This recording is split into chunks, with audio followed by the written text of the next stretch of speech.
On est vraiment heureux de vous donner rendez-vous tous les samedis pour les soirées Free Worship Unité. Alors, passez le mot, on vous attend.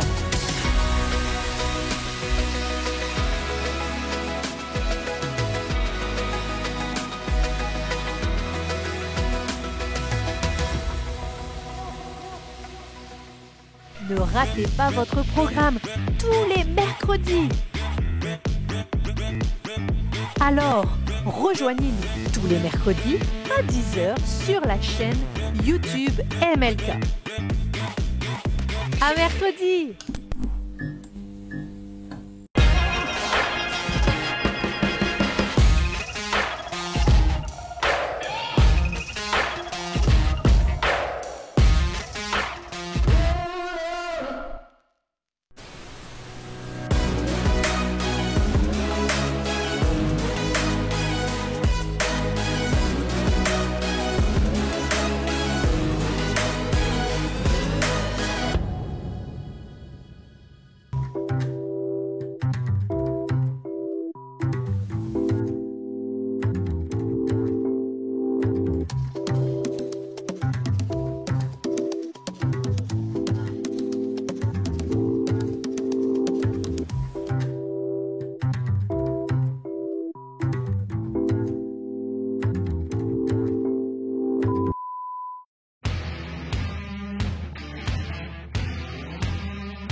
Bonjour les hommes de Melka, j'espère que vous allez tous le mieux possible. Quand vous allez voir cette vidéo, on sera déjà dans le mois de septembre. Et donc, c'est le mois de la rentrée. Je pense qu'on s'en souvient tous quand on était enfant, le mois de septembre. En tout cas, moi, c'était un mois que j'aimais pas du tout. Parce que c'était le mois de la rentrée et ça me disait pas du tout de retourner à l'école. J'ai jamais aimé l'école. Et c'est vrai qu'on est un peu dans cette transition en ce moment où c'est le retour. Les vacances sont terminées, mais il y a plus que ça. C'est une transition aussi, c'est un retour vers la vie.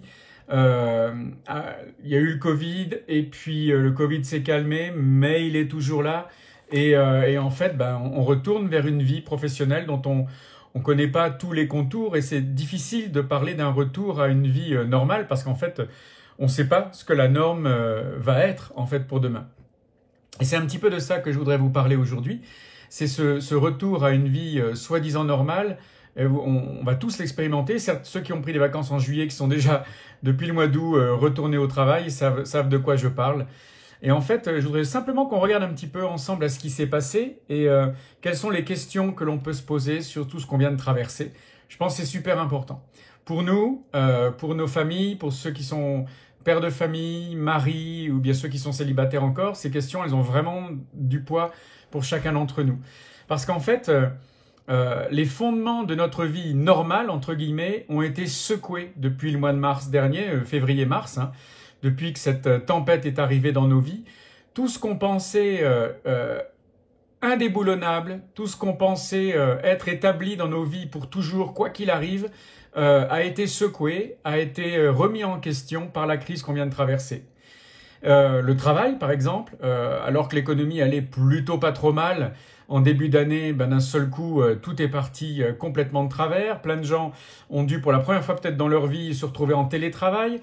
D'autres en chômage partiel. D'autres ont eu leur travail, mais avec beaucoup moins de choses à faire. Ou peut-être que d'autres en ont eu plus, ceux qui étaient dans les services d'urgence, les pompiers, les infirmiers, les médecins et d'autres encore. Donc en fait, on a tous eu notre travail qui a été secoué, quel que soit le sens dans lequel il a été secoué. Y a plein de choses qu'on n'a plus l'occasion de faire. Les loisirs, ça peut sembler tout bête, mais en fait, dans une vie, c'est super important. Au cinéma, avec des amis, à la terrasse d'un café, au restaurant, il y a plein de trucs, même faire du sport, du foot, du rugby.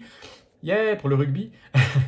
Il y a plein de choses qu'on a eu l'habitude de faire ensemble, en salle ou dehors, et d'un seul coup, c'est plus possible. On peut plus les faire comme d'habitude. Et ça paraît dingue. Qui aurait pu imaginer ça? On a eu des problèmes au niveau de la sécurité alimentaire. D'un seul coup, les supermarchés n'avaient plus de pâtes, plus de riz, enfin plus de papier toilette. Alors ça, c'est pas alimentaire, mais on se demande pourquoi. Mais les gens ont sauté sur le papier toilette de peur d'en manquer. Je peux comprendre pourquoi. Mais c'est intéressant de voir comment ces choses-là ont été secouées. Puis ça a impacté toute l'économie, évidemment, a été impactée, je l'ai déjà dit, mais pas que ça, ça a été aussi un impact sur nos relations avec nos amis, sur les gens qu'on connaît. On pouvait plus se voir. Pendant le confinement, on était bloqués chez soi. Nos amis, on pouvait leur téléphoner, peut-être les zoomer, c'est un nouveau mot, un nouveau verbe. On les regardait sur Zoom, on se parlait sur Zoom, mais on pouvait plus se voir en réel. Tout ce qui constitue en fait les éléments normaux quotidiens d'une vie ont été secoués. Et par-dessus le marché, il y avait ce danger invisible, et qui est toujours là d'ailleurs, hein, mais qui rôde dans les rues. C'est une menace sur notre santé, sur celle de nos proches. Même certains, on pouvait plus voir nos parents quand ils sont âgés, parce qu'on avait peur de les menacer, que leur vie soit mise en danger à cause de nous, à cause du virus. Et ça nous a rappelé la fragilité de la vie. Et puis en fait que tous nos repères super sécurisants, le boulot, les amis, la télé, la vie normale, d'un seul coup se sont arrêtés. Et moi je crois que vraiment Dieu a cherché à faire quelque chose. Il a comme secoué tout ce que l'on pensait être des sécurités, des choses qui sont immuables et imbougeables dans la vie, et il les a secouées et nous a dit en fait tout ça, du jour au lendemain, ça peut s'arrêter. Et si on n'était pas passé par là, je pense qu'on ne l'aurait jamais cru possible. On aurait dit, ouais, c'est peut-être arrivé à telle ou telle génération, mais nous, quand même, dans le monde dans lequel on vit. Et puis d'un seul coup, plus rien n'a été possible. Et en fait, même encore demain, on ne sait pas trop à quoi ça va ressembler, quoi. Hein. Et donc, Dieu a permis cela parce que je pense que la plupart d'entre nous, on s'est installés dans des fausses sécurités et qui sont dangereuses pour nos vies, qui peut-être nous ont endormis, qui peut-être nous ont mis sur la touche par rapport à certains de nos engagements par rapport à Dieu, et il fallait que le Saint-Esprit le secoue. Alors, c'est un vrai mal, hein, le Covid, c'est quelque chose de vraiment mauvais qui est arrivé à l'humanité tout entière. Tous les continents ont été touchés, les avions ne volent plus, l'économie est au ralenti, tout le monde a été touché, plein de gens sont décédés malheureusement, plein de gens hospitalisés. Et donc c'est un vrai mal, mais qu'est-ce qu'on va en faire ? Qu'est-ce que nous, en tant qu'hommes à MLK, on va en faire ? Alors on a plusieurs réactions possibles, hein.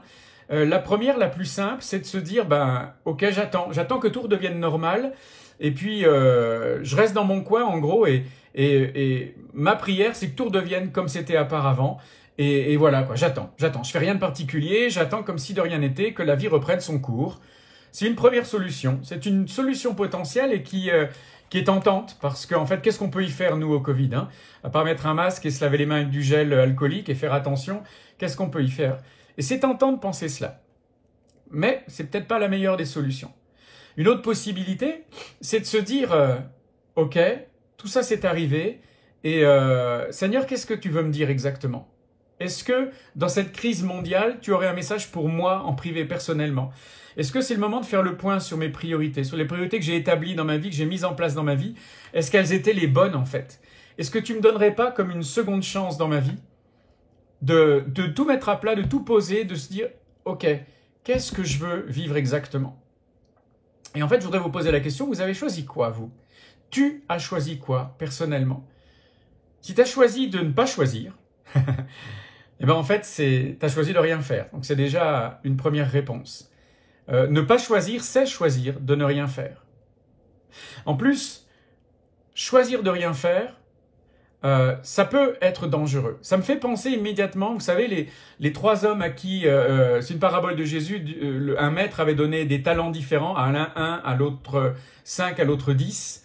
Et puis ça me fait penser à celui qui n'a qu'un seul talent.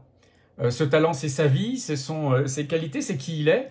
Mais il a tellement peur de tout perdre qu'il va se dire non, je veux pas le perdre, donc je vais le mettre de côté, l'enterrer, et puis on verra. Mais au moins je le perdrai pas. Et puis on sait très bien qu'à la fin, il a rien fait fructifier, et ça s'est mal terminé pour lui, parce que ce qu'il croyait avoir gardé, il l'a perdu. Et au final, est-ce que... alors ce passage, il est dans Matthieu, au chapitre 25, les versets 14 à 30. Matthieu 25, 14 à 30. Je vous le donne comme ça, si vous avez envie de le lire en entier, et puis de vous poser une question, est-ce que je ressemblerais à ce gars-là ? Parce qu'il n'était pas mal intentionné, il voulait juste ne rien perdre. Mais il a tout perdu au final. Puis surtout, il a développé des mauvaises conceptions de Dieu par rapport à lui, et ça l'a emmené sur un mauvais chemin.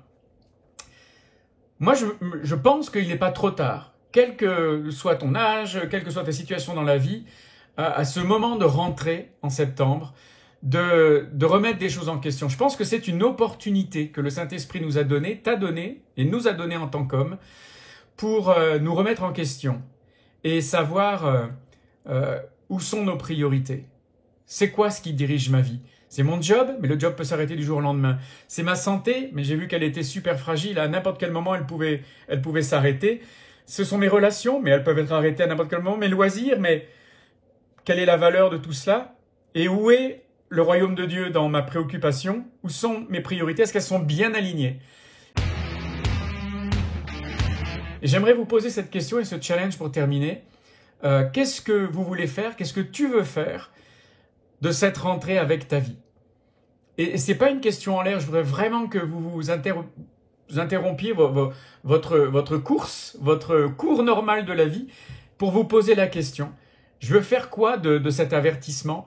Parce que la clé pour vivre heureux, c'est de vivre sans regret par rapport à Dieu et de se dire de tout ce qui dépendait de moi, j'ai fait le mieux que je pouvais avec qui j'étais, ce que j'avais au moment où ça s'est passé. Je dis pas de faire parfaitement, hein, personne n'y arrive, mais au moins de faire le mieux possible. Et j'aimerais vraiment que vous vous disiez, Seigneur, avec ce qui est arrivé, je vais changer quoi dans ma vie maintenant? Et je vais entamer cette rentrée avec quelle nouvelle priorité par rapport à toi? Dieu nous a donné une seconde chance. Je voudrais vraiment que tous, et c'est ma prière, hein, je m'inclus là-dedans, que tous on la saisisse pour démarrer quelque chose de nouveau sur de meilleures bases avec le Seigneur et avec des priorités qui sont en alignement avec sa volonté. Alors bon courage les hommes d'MLK et n'hésitez pas à me renvoyer des réponses, ça fera plaisir de les lire. À bientôt.